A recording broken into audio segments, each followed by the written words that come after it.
aftermath of the fall of the warlords, there was a little bit of chaos as people were figuring out what to do with all those who had been swayed into serving him. But things started to settle, and there were a lot of celebrations because the threat was over. The gods are safe, this world is safe, and now people better understand what happened, even if they don't know the full story. And you all were part of those celebrations. Also, you straight up have no idea where exactly Punk Bubbles is, but I do believe you heard the story of them just piecing out on the back of a dragon, which this is the first story of dragons existing in this world.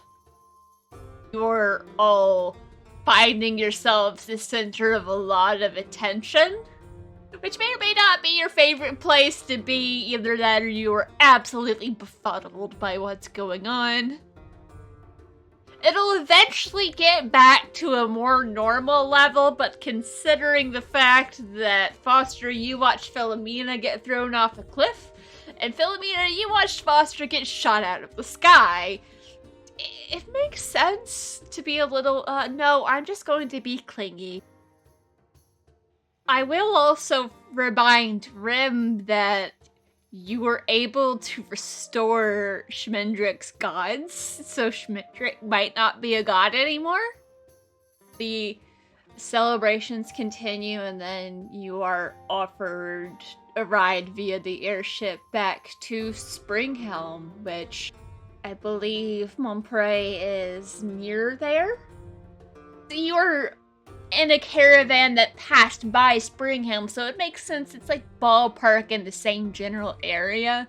So if you want to ride back, or you talk to a courier that's like, yeah, I can drop you off pretty much wherever you want to go.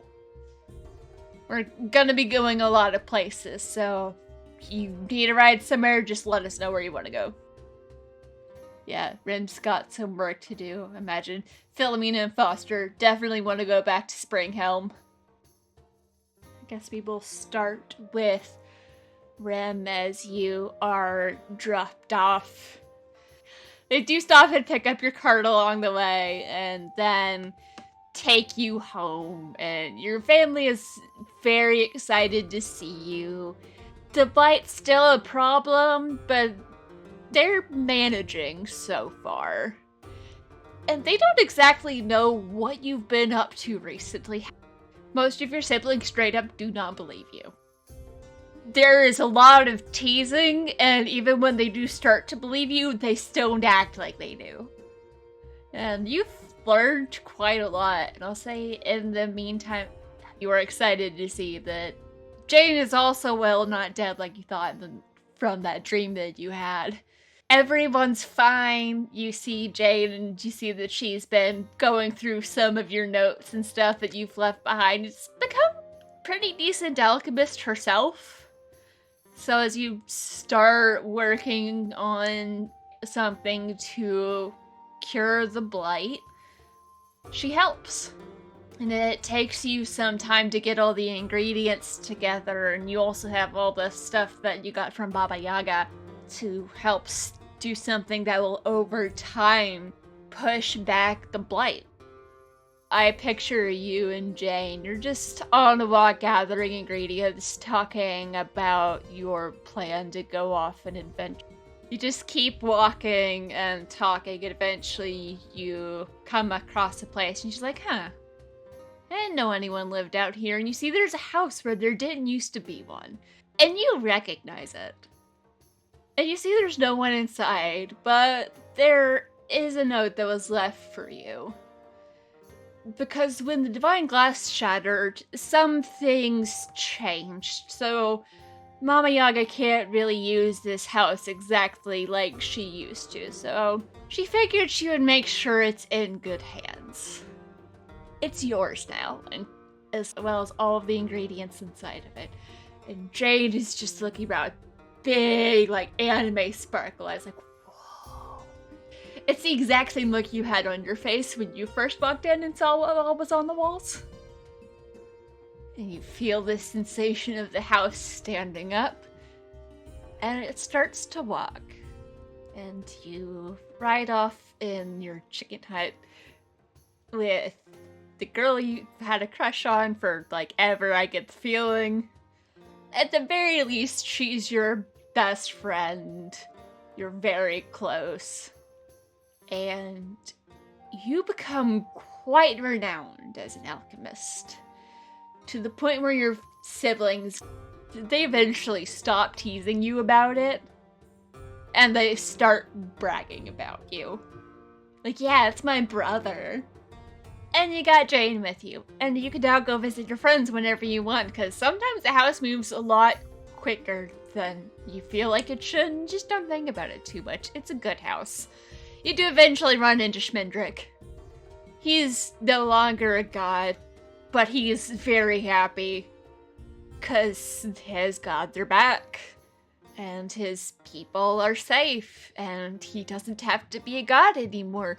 He has to cut back on his alcohol consumption because he does need to worry about that now.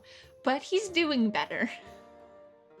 And back to Springhelm. It is a beautiful day in Springhelm when you finally return home. You see the town is bustling with people. There are some nervous reactions as they see the airship coming in, but people start to relax when they realize it's just the couriers, and then they get very excited when they realize that Philomena and Foster are on the ship. Several of the children get excited when they see there's a very large kitty on the ship, too.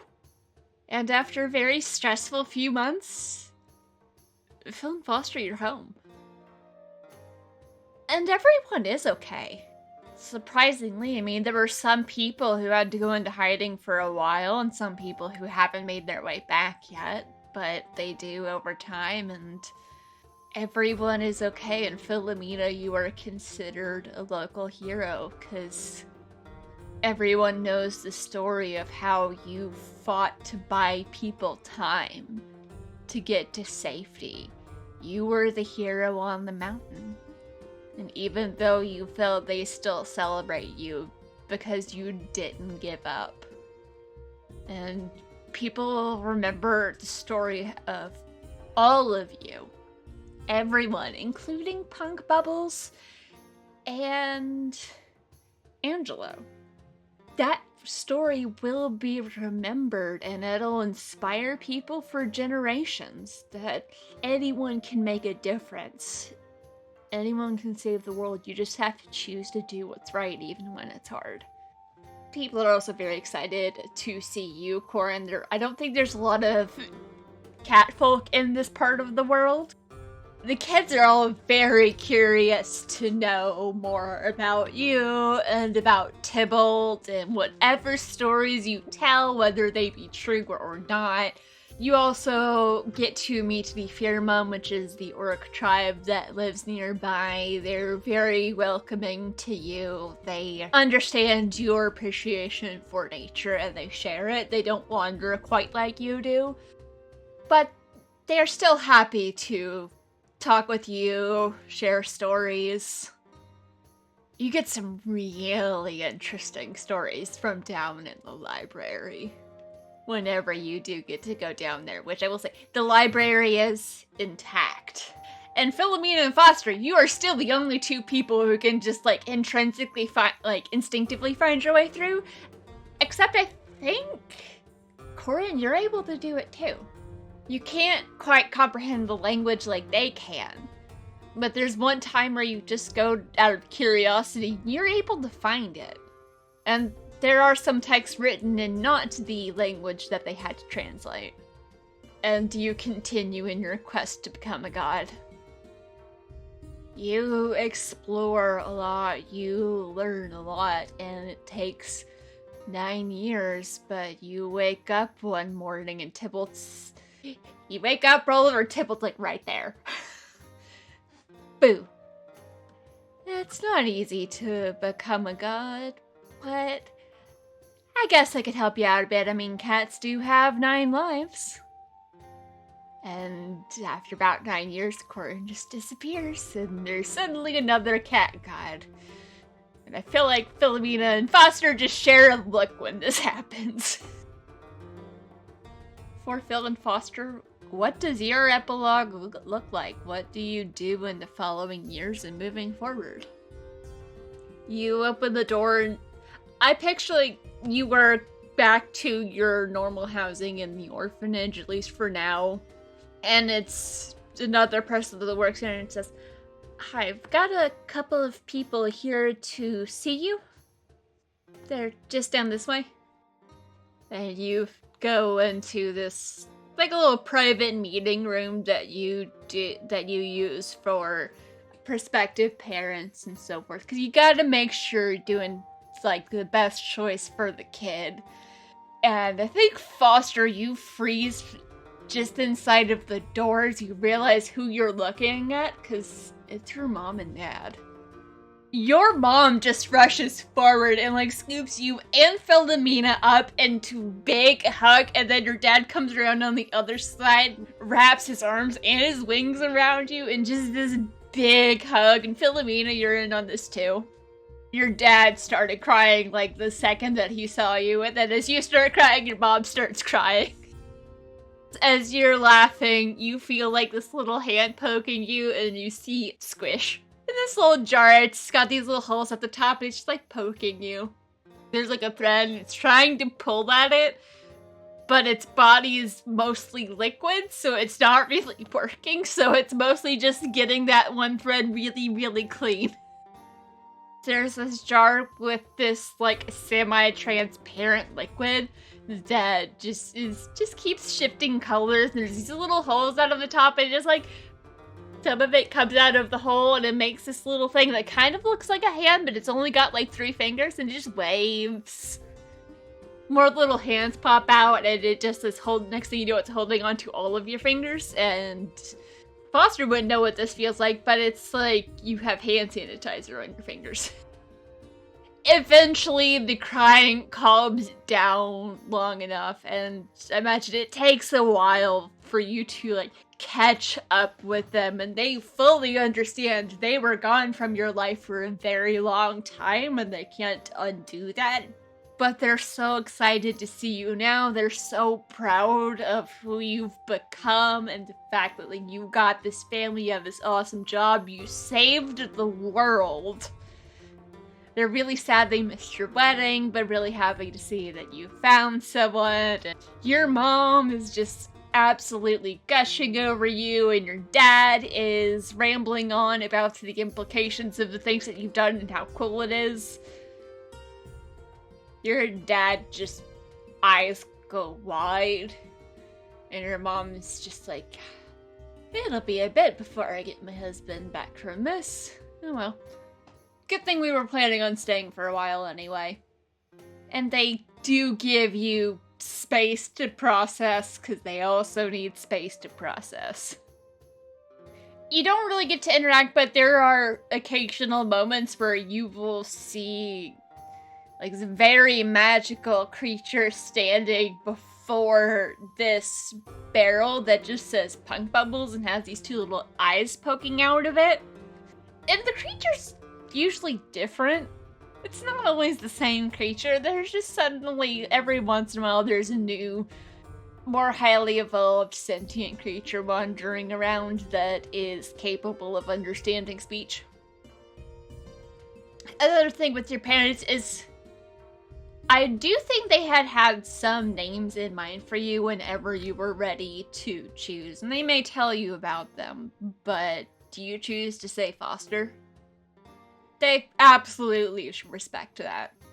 But, I don't know, maybe when some really little kids with no names come into the orphanage, they might get those names. Because they're nice names. Also, I think your parents might end up, like, helping take in some of the kids. Or they set up an orphanage near the village, which you are always more than welcome to visit whenever you want. Because they do eventually go back home, but you stay in touch. Maybe there's a couple adventures, nothing quite as intense or world-threatening. Might occasionally do a little traveling occasionally to Haven's Reach, because you're now a big part of the religious community. There's a lot of changes that happen in the world, and it's not perfect, but it's doing pretty well, and these gods who originally had no idea how to be gods are doing a pretty good job. Because they know how to work with people, and they know how to trust people, and they actually listen.